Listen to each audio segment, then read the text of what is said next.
Episode 9. Joshua mengelus dadanya melihat kemarahan istrinya.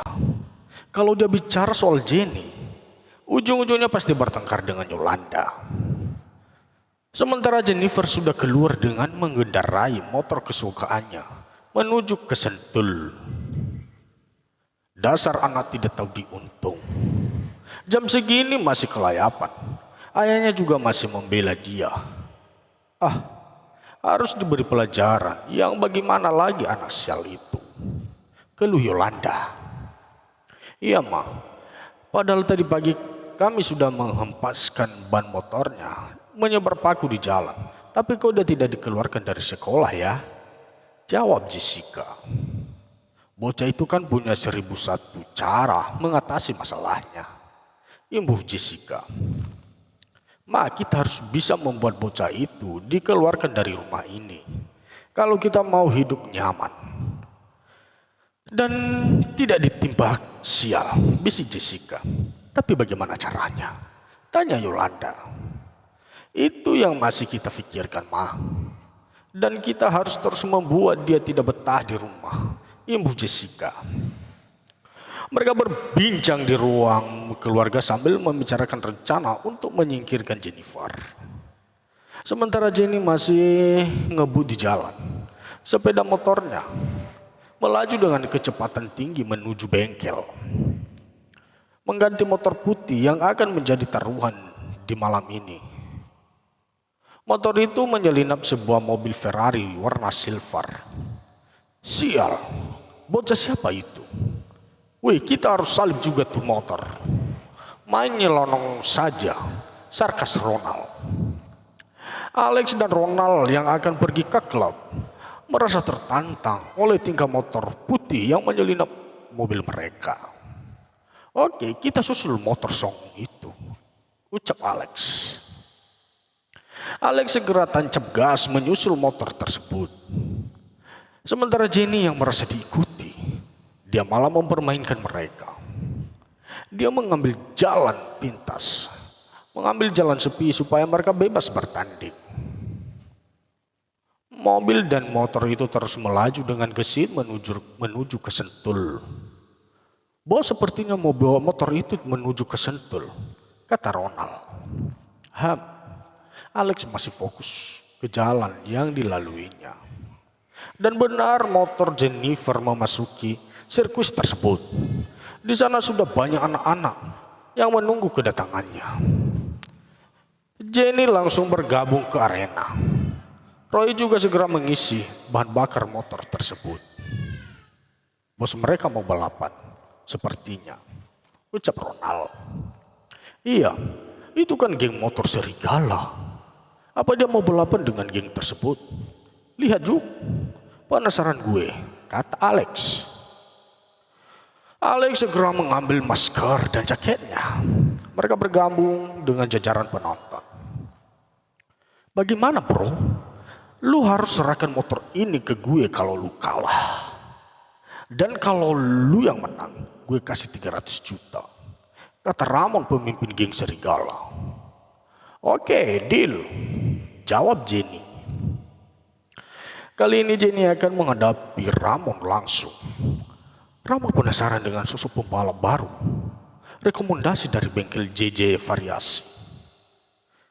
Setelah bendera berkibar, mereka segera meluncur menunjukkan kemampuan masing-masing.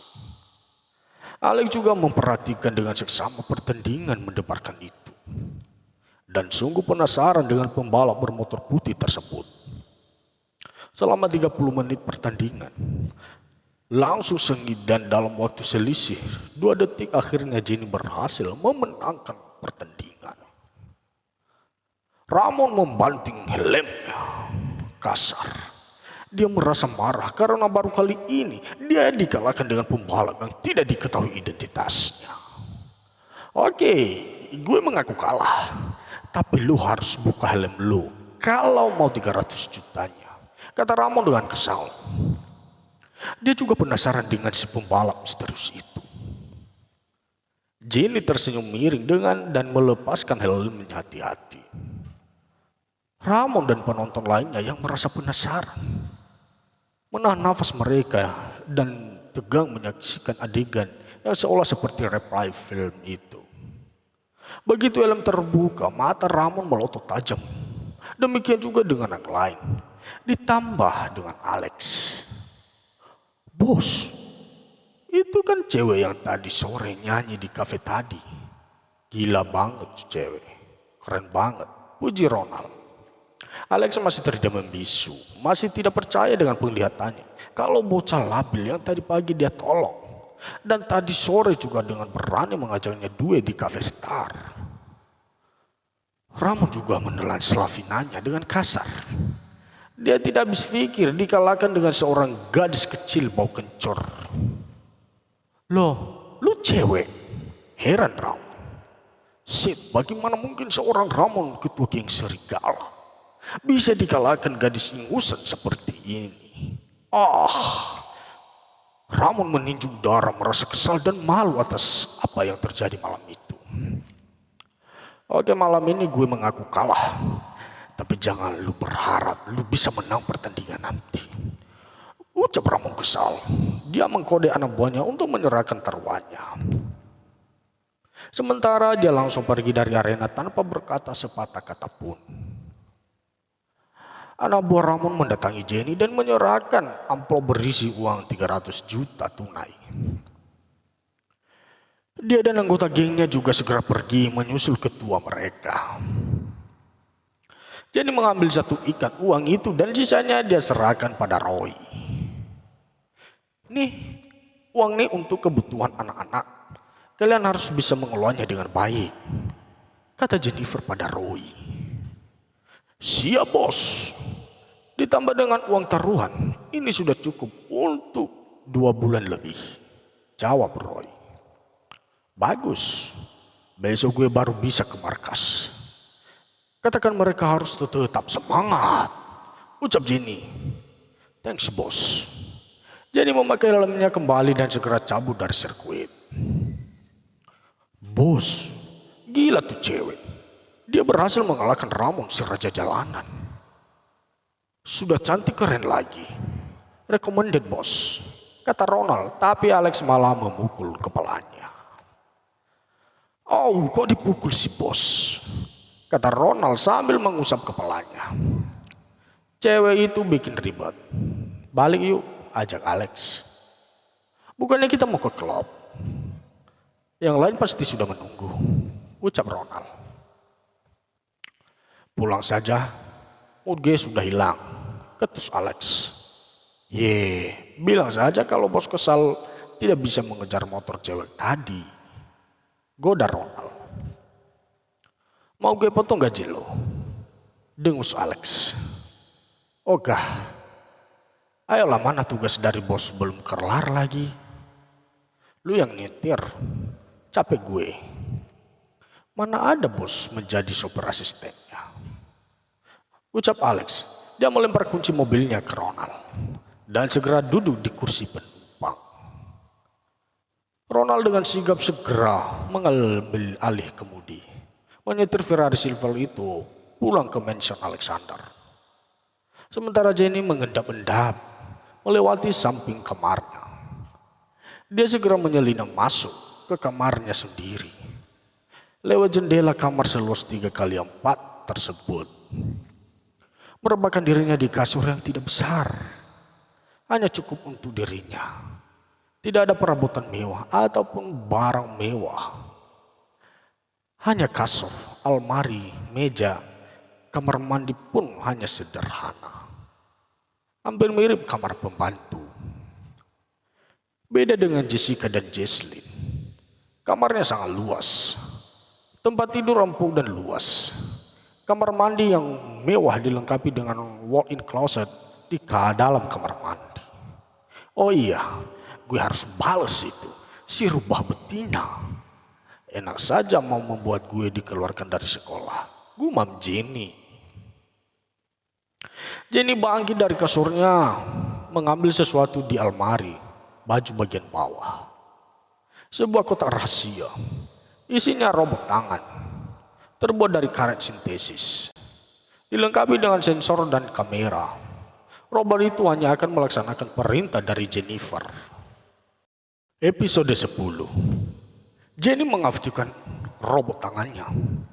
Dia juga mengambil plastik berisi serbu gatal. Nis, lu pergi ke kamar Jessica dan Jesslyn. Masuk serbu gatal ini ke botol sabun mereka. Dan hati-hati jangan sampai ketahuan. Ucap Jenny melalui sensor tangan tersebut. Robot itu sudah mengenali suara Jenny, jadi segera bereaksi. Setelah menerima plastik berisi serbu gatal itu, Nisa, atau nama robot tangan Jenny, Nisa segera menyelinap keluar kamar Jenny. Berjalan menuju ke atas, mencari kamar Jessica. Tangan itu mengempis masuk melalui celah pintu kamar Jessica, langsung menuju kamar mandi. Melalui sensor dan arahan dari Jenny, si robot tangan mencari sebuah sabun mandi yang ada di sana. Menuang bubuk tersebut serta mengecoknya supaya tidak ketahuan. Lalu berpindah ke kamar mewah Jesslyn. Dia melakukan hal yang sama pada sabun Jesslyn. Barulah si Nisa kembali ke kamar Jennifer. Thanks you Nisa. Sekarang kamu istirahat kembali ya. Dadah, ucap Jenny pada Nisa. Nisa yang merespon juga melambaikan tangannya dan kembali ke tempat dia semula. Hahaha, kita tunggu kehebohan besok pagi. Kakak-kakakku yang cantik, pembalasan lebih kejam dari perbuatan. Gumam Jenny sambil tersenyum mereng. Kalau kedua kakaknya secara terang-terangan dan selalu dibela mama, beda dengan Jenny. Gadis itu membalas kakaknya melalui jalan belakang. Walaupun nantinya dia juga yang akan mendapatkan hukuman dari sang ibu. Malam berubah menjadi pagi yang cerah. Secara muka Jennifer dia lega sudah mendapatkan dana untuk kebutuhan anak-anak di rumah singgah yang dia dirikan. Dan lega sudah mengerjai kedua kakaknya. Pagi itu Jenny segera bangun dan keluar rumah. Sebelum drama dimulai. Seperti biasa dia tidak pernah sarapan pagi. Jenny menuju ke garasi memanasi motor kesayangannya. Terdengar sayup-sayup jerita wanita yang tak lain adalah kedua kakaknya. Jenny tersenyum miring, kemudian dia segera meninggalkan rumah yang seperti neraka baginya. Sorry kak, kalian harus merasakan gatal-gatal itu. Bye, gumam Jenny sebelum pergi. Mama gatal. Kenapa tubuhku gatal semua? Kata Jessica. Dia histeris sambil terus menggaruk tubuhnya. Suara yang sama terdengar dari kamar Jesslyn. Jesslyn juga sama seperti Jennifer yang sibuk menggaruk-garuk badannya yang gatal-gatal. Tubuh dua gadis cantik itu penuh dengan ruam-ruam merah. Ma, bagaimana ini? Hari ini Jessie harus datang ke perusahaan Alexander dan harus menyerahkan proposal magang. Ini gatal banget mah, keluh Jessica. Ini juga, mama hari ini putra dari pemilik kampus akan datang. Gimana Jesslyn mau menarik hati babang Alex yang ganteng itu kalau tubuh Jesslyn seperti ini? Huah, tangis Jesslyn. Lo masih mending cuma babang Alex mau datang. Ini gue. Bagaimana gue bisa kenal dengan CEO misterius dari Alexander Group? Ini bahkan sudah persiapan gue. Sudah memesan baju khusus dari butik.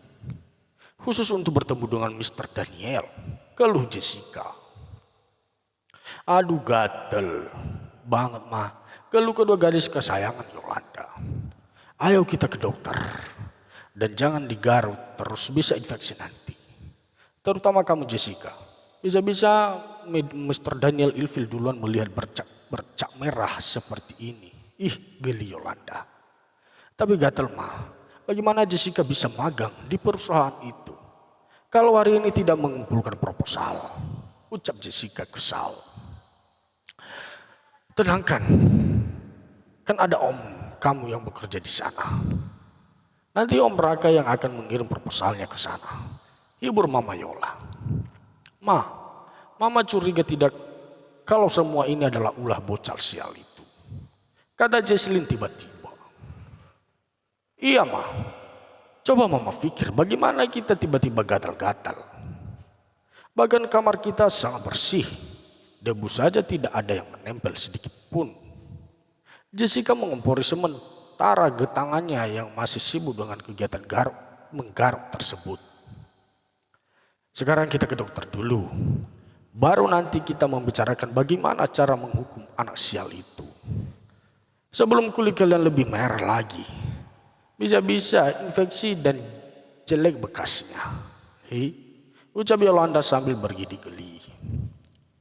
Yolanda segera membawa kedua putrinya ke dokter spesialis kulit.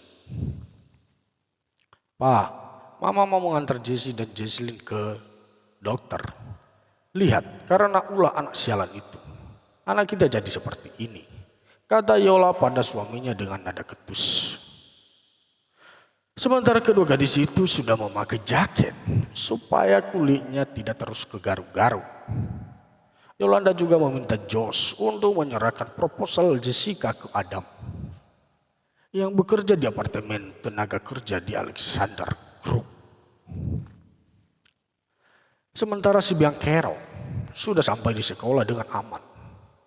Jenny langsung menuju ke kantin, mengisi perutnya yang sudah keroncongan.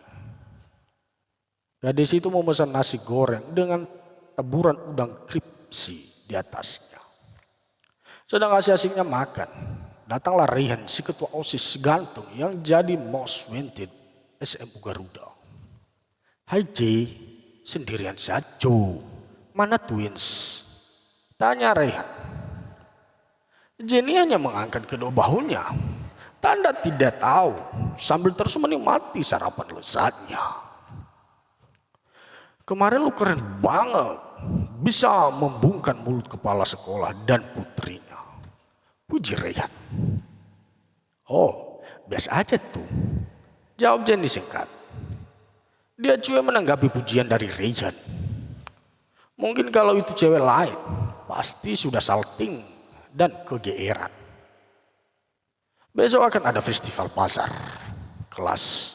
Ngomong-ngomong, kelas kita jual apa ya? Tiba-tiba terdengar suara tanpa rupa. Lu dengar suara tanpa rupa tidak barusan? Tanya Jenny pada Rehan tanpa menoleh Randy yang sudah berdiri di belakang dia. Sialan lu, cantik-cantik bot. Nih, orang segede gaban begini tidak kelihatan, kata Randy sambil memukul bahu Jenny dan kemudian duduk di samping Rehan. Oh, ketua kelas. Kirain penunggu kantin, jawab Jenny asal. Wah, tidak beres rupanya. Sudah ganteng, keren begini bilang penunggu kantin, cemberut Randy. Hahaha, iya benar, lo mirip tuh penunggu kantin, Mang Ucup, kata Rehan. Dia menuju Bang Ucup dengan gaya rambut klimis serta full pomade. Betul tuh, kata Ketos. Hahaha. Tawa Jenny seketika pecah. Waduh, untung di Pak Ucup, rugi di gue dong. Kalian lihatnya dari mana coba? Ganteng seperti Aliando begini dibilang mirip Pak Ucup. Kesel Randy, mulutnya sudah monyong 5 cm. Ray, punya karet gelang tidak? Tuh mulut ketua kelas bisa dikuncir deh tanpa Jenny. Ryan yang dari tadi masih tertawa. Tambah keras suaranya mendengar Jenny akan menguncir mulut Randy. Anjir lu, ogah dong. Terus penampilan yang keren menurut lu gimana?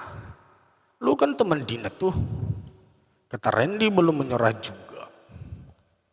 Sudah lama Randy suka sama Dina, tapi si kembar itu tidak merespon sama sekali. Randy termasuk most wanted juga di kelas IPA. Dia pandai dan kaya. Penampilannya selalu rapi dan banyak prestasi.